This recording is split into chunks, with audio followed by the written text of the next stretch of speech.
अगर आपके घर में कोई भी दवाई लेता है, किसी भी चीज़ की दवाई लेता है, बीपी की, शुगर की, राइट, कोलेस्ट्रॉल वाली दवाई, तो उनको ये बता देना कि वो दवाई लिया, डॉक्टर ने जितना डोज बताया, ठीक है ना, मान लो 500 mg मेटफॉर्मिन लेना है तो 2 बार लेना है, तो 500 mg डॉक्टर ने बताया। जब दवाई मुंह से गया कहाँ जाएगा?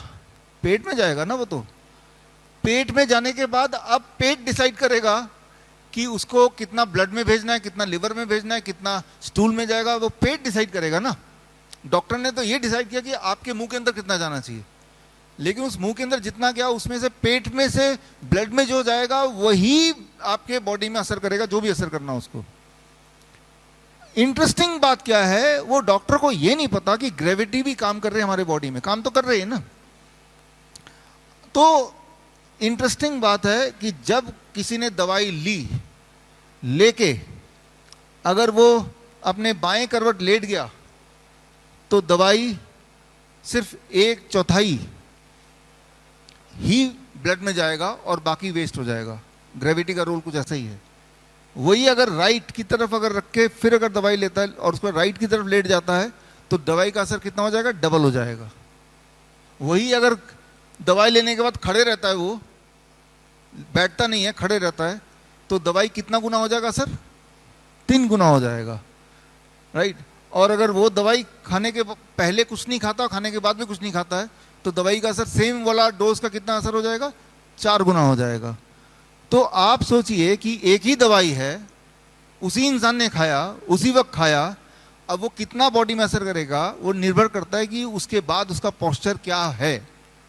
लेकिन क्या आपको लगता है किसी डॉक्टर ने कभी इस बारे में बताया? राइट। अगर वो खड़े खड़े रहता है, यानी कि दवाई को जितना असर करना चाहिए था उसका 3 गुना असर कर रहा है। तो बीपी की दवाई अगर 3 गुना असर करेगी तो क्या होगा उस इंसान को? Low blood pressure. याद रखिए, हाई ब्लड प्रेशर नहीं, लो ब्लड प्रेशर से हार्ट अटैक होता है।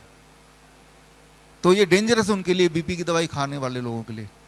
एक तो खाइए मत, डीआईपी डाइट अपनाइए तो बीपी की दवाई छूट जाती है, या फिर अगर खाना ही है, खाने के बाद खड़े मत रहिए, बैठ जाइए भाई, राइट। छोटी सी बात है, ग्रेविटी वर्क्स ज़्यादा पावरफुली बॉडी में when you are standing, right. तो ये इंटरेस्टिंग एक फील्ड है जिससे हम किसी की जान बचा सकते हैं, सिर्फ ये बता के भाई जब आप खड़े होके रहते हैं खाना दवाई लेने के बाद, और अगर ब्लड शुगर की दवाई है और आपने खाया और उसके बाद बैठे नहीं, चलने लगे, खड़े होने लगे, तो उसकी असर 3 गुना हो गई जितना होना था एक्सपेक्टेडली।